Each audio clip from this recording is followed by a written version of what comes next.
루카가 전하는 거룩한 복음입니다.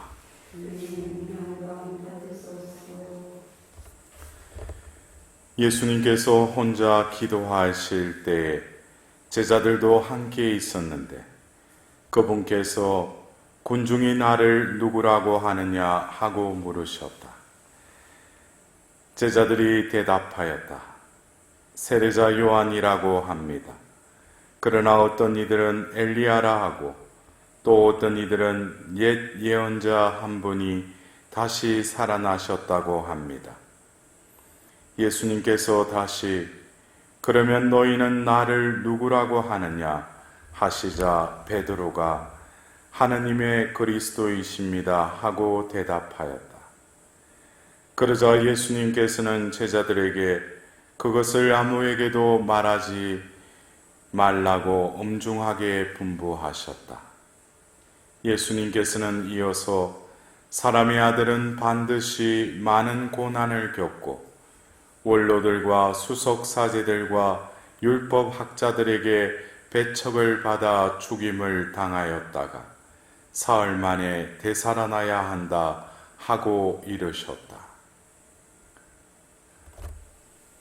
주님의 말씀입니다.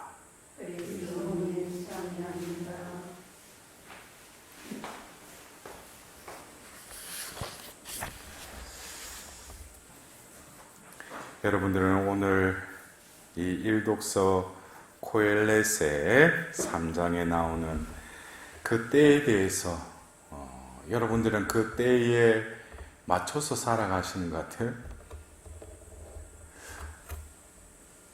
오늘 이 하루라는 이 시간을 여러분들은 어떻게 지금 아침에 눈을 떠서 이 시간까지 그 때를 의식하고 지금 이렇게 내가 살고 있는지,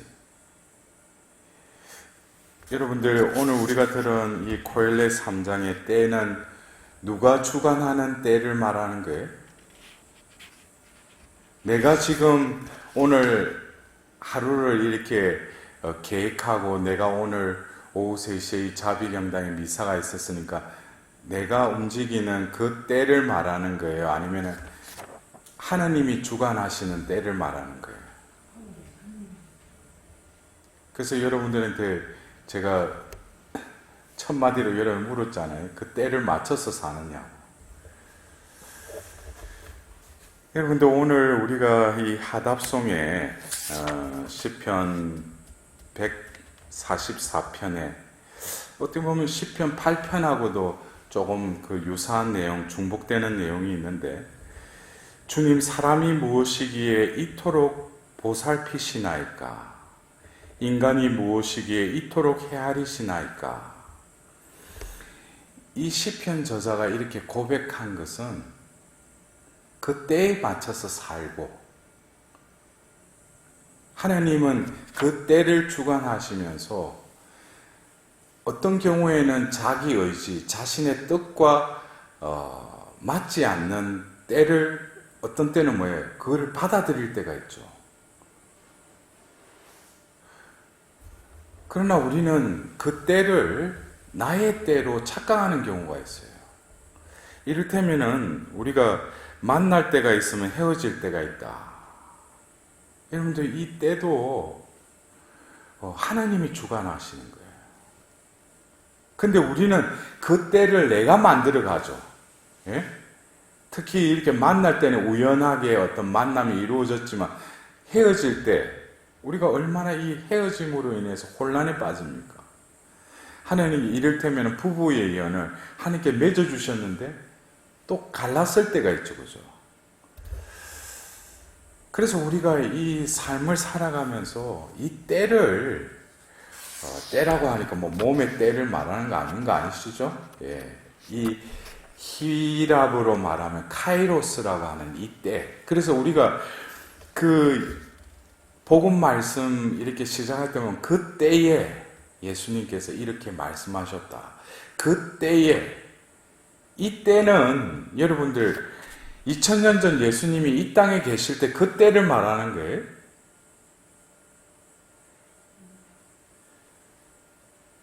그러면 과거죠, 그냥.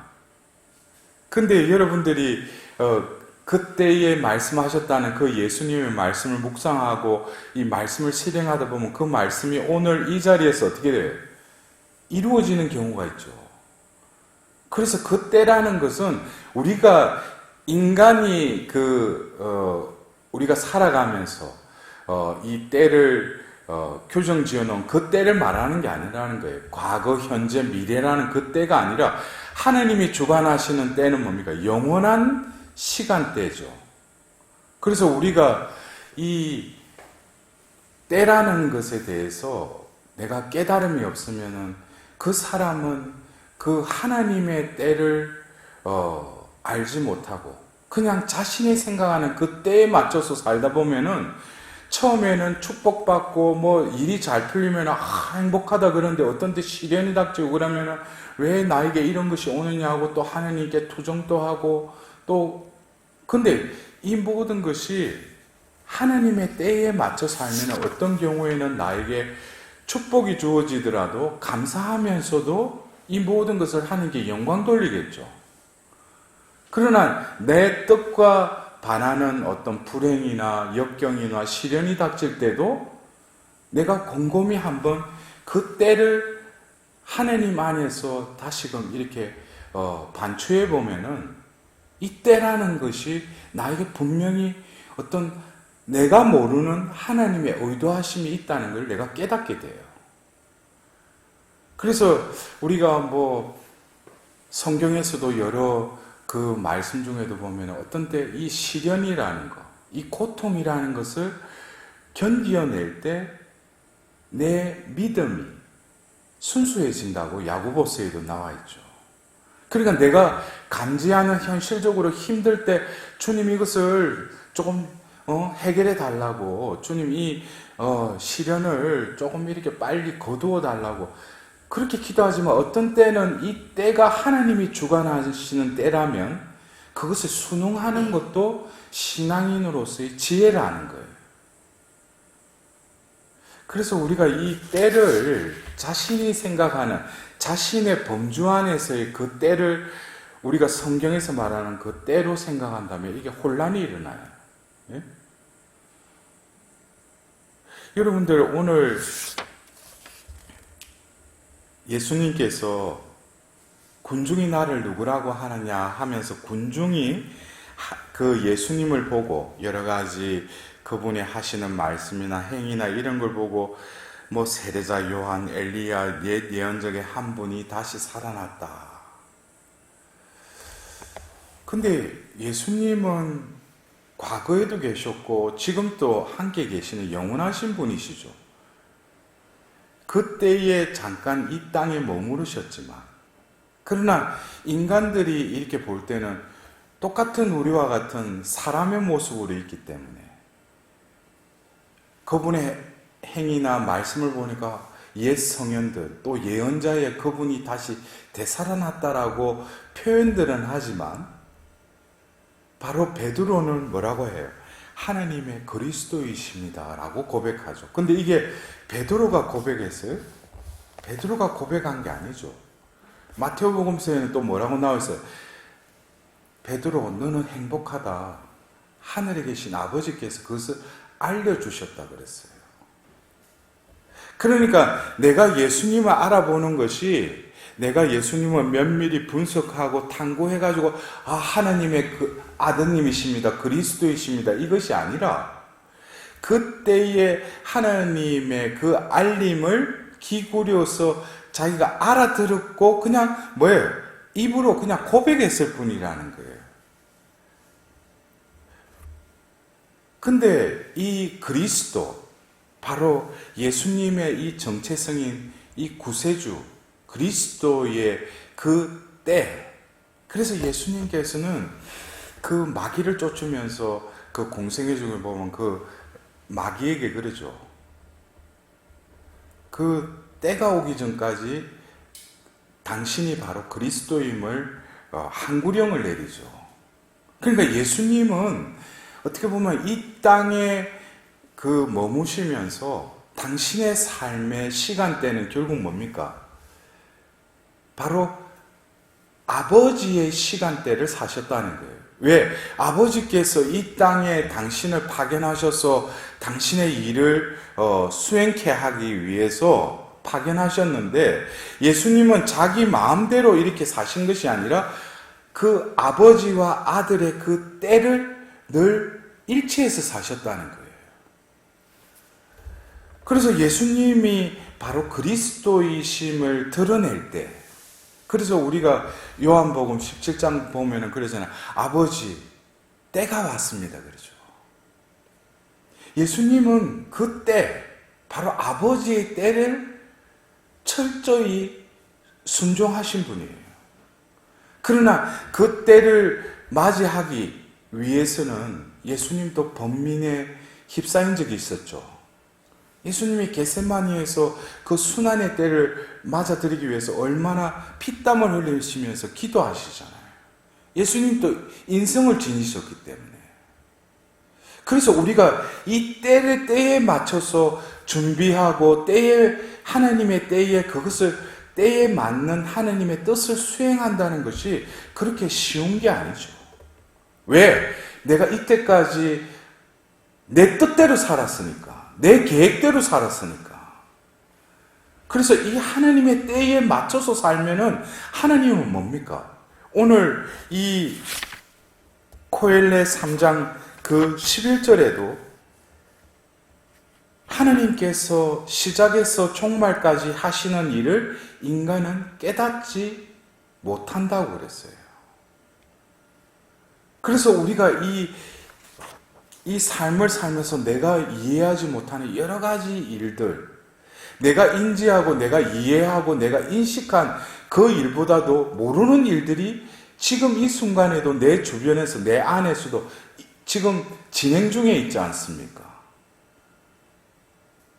그러나 우리는 이 시작부터 종말까지 하나님께서 이루시려고 하시는 그것을 우리에게 주셨죠. 당신을 계시한 그 계시의 책인 성경을 통해서 예수님은 바로 그 뜻을 이루기 위해서 이 땅에 오셨는데, 그래서 우리가 이 때라는 것이 성경의 첫 기절이 뭡니까? 창세기 1장 1절. 예? 창세기 1장 1절에 뭐부터 시작돼요? 여러분들 성경 안 읽으셔? 한 처음에 그러잖아요. 한 처음에 엔아르케라는 이 한 처음. 그러니까 이것이 우리가 뭐 한 처음 그러니까 그때가 한참 언제, 하나님은 한 처음, 그때는 뭡니까? 지금도 하나님은 한 처음이라는 거예요. 우리 인간에게 있어서는 이 때라는 것이 흘러가는 것 같지만 하나님은 한 번, 한 처음 하면은 이 모든 것이 뭡니까? 영원한 시간대예요. 그래서 하나님은 바로 창세기 1장에 한 처음에 하셨던 일을 지금 또 뭡니까? 하고 계신다는 거예요. 하늘과 땅을 창조하셨죠. 우리 편에서는 우리가 창조한 세상에 사니까 과거형인 것 같지만은 그 말씀 안에 한 처음은 지금 또 하나님은 뭐예요? 당신이 창조한 이 세상을 회복하시기 위해서 당신만의 방법으로 주재하시고 이끌어가고 계시다는 거예요. 저는 요즘 이렇게 이 코로나 시대에 얼마나 우리가 예기치 못했던 이 반년여 전에 일어났던 이거로 인해서 지금 전 세계가 혼돈 상태에 있잖아요. 이러한 국면을 우리가 맞이한 적이 없는데, 근데 문득 제가 2주 전에도 그 평화방송 그 인터뷰를 하면서 그 말을, 그래서 신부님 지금 코로나 이 시대에 우리 신자들에게 좀 한 말씀 해주십시오 해가지고 했는데 제가 좀 쓸데없는 말을 또 했던 것 같아요. 그때 제가 진짜 하고 싶은 말이 며칠 후에 제가 문득 떠올랐어요. 그때 여러분들도 보신 분은 보셨겠지만은 하나님의 자비 온라인에서 전한다라는 그 제목으로 이렇게 평화방송에 나왔는데, 제가 문득 제가 하나님 자비를 전하면서 이 코로나 시대에 우리 육신은 무엇을 지금 필요로 해요? 우리 육신은 이 코로나 시대에 지금 가장 시급한 게 뭡니까? 이 바이러스에서 감염되지 않고 면역 체계를 갖추려면 뭘 맞아야 돼? 백신을 맞아야 되잖아. 그래서 전 세계에서 지금 백신 개발을 지금 하고 있잖아요. 우리 육신은 지금 백신을 필요로 하듯이 우리 영혼은 지금 이때가 뭡니까? 바로 자비의 백신을 맞아야 된다는 거예요. 여러분들 그래요. 우리는 이 코로나 바이러스에 감염되면은 몸에 증상도 나타나고 그러지만 우리는 이미 뭐예요? 죄에 감염되어 있죠. 근데 우리는 그걸 인지 못하고 살아요. 그래서 우리가 이 시대에, 이 때의 표징을 우리는 깨달아야 돼요.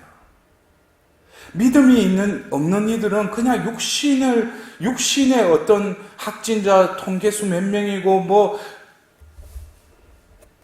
우리가 하나님을 믿는다면 이 모든 당신이 창조한 이 세상을 지금 이 시대에, 이 때에 뭔가 혼란 속에 빠뜨린 것은 하나님은 뜻이 있다는 거예요.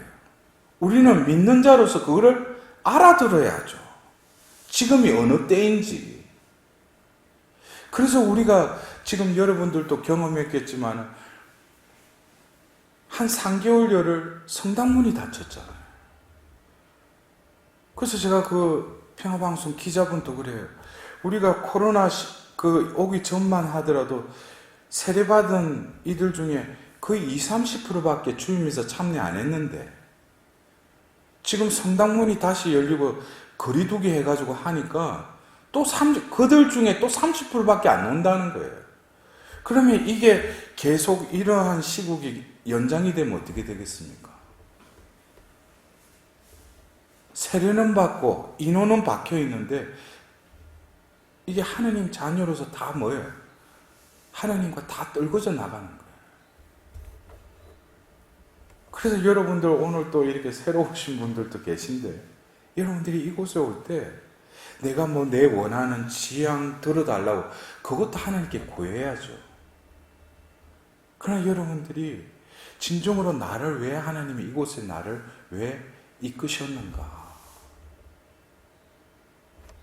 죄에 감염된 우리의 영혼이 진정으로 지금 이 시대에 하나님의 그 자비의 백신을 맞아야 된다는 거예요. 그래서 우리가 지금 하나님께 구할 수 있는 것은 자비를 구하는 수밖에 없어요. 해결책이 없어요.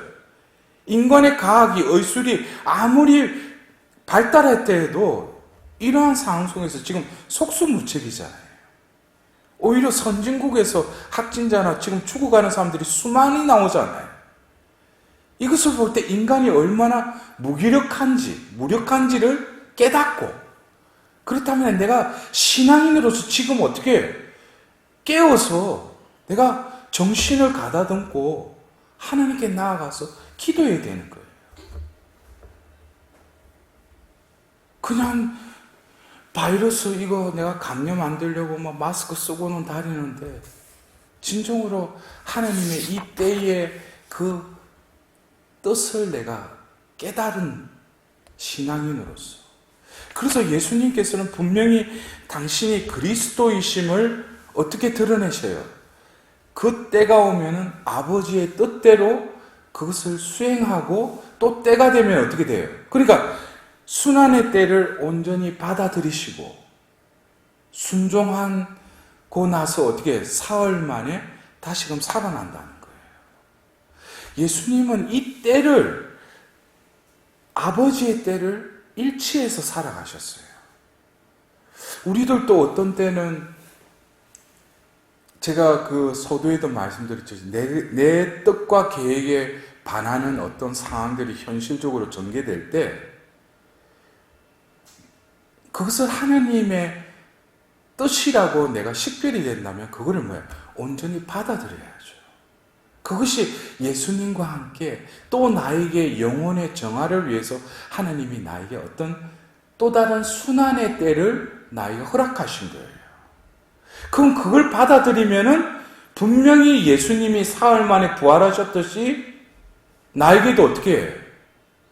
손해가 아니라 이것이 기회로 결국에 하나님은 내가 생각하지 못했던 보상을 해주신다는 거예요. 그 때를 내가 알아차려야 된다는 거예요. 근데 내 때에만 그냥 사로잡혀서 오늘 하루도 아이고 내가 오늘 누구 만나야 되고 또 뭘 해야 되고 자기만의 시간표대로 움직이는 사람들은 어떤 면에서 하나님이 예비하신 축복도 이 세상에서 누리지 못하고 살아간다는 거예요. 그리고 바오로 사도도 그러잖아요. 그리스도인들은 고통 중에서도 기뻐한다고 그랬어요. 왜 그들이 고통에 있는데 왜 기뻐해요? 하나님이 함께 하시니까. 그러니까 우리가 살아가면서 저 사람 뭔가 틀리다. 성당 다니다고 하는데 뭔가가 틀리구나. 지금 집에 우환이 있어가지고 저렇게 힘든데도 그 사람 얼굴을 보면은 밝아. 저 사람이 왜 저런가? 하나님이 함께 하시니까.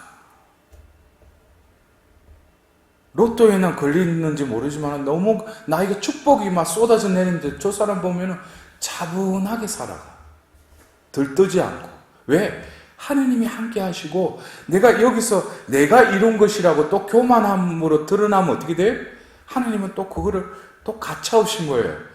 겸손하게 만들려고 또 다른 시련이 닥칠지도 모르니까. 그래서 저도 이 코엘렛 3장의 이 때를, 그래서 제가 어떤 때는 하나님의 이 일을 하다 보면은 어떤 때 또 하나님이 이렇게 붙여주는 우리 형제 자매들이 있고, 근데 제가 조금씩 이렇게 경험을 해보니까 어떤 경우에는 이렇게 갈라서게 만드셔요. 근데 내가 볼 때는 저 자매님 참 열심하고 참 저한테 이 사도직에 도움이 되는 자매님인데 뭔가 일이 있어서 뭐 또 어떻게 어떤 면에서 인간적으로 또 떨쳐져 나갈 때가 있어.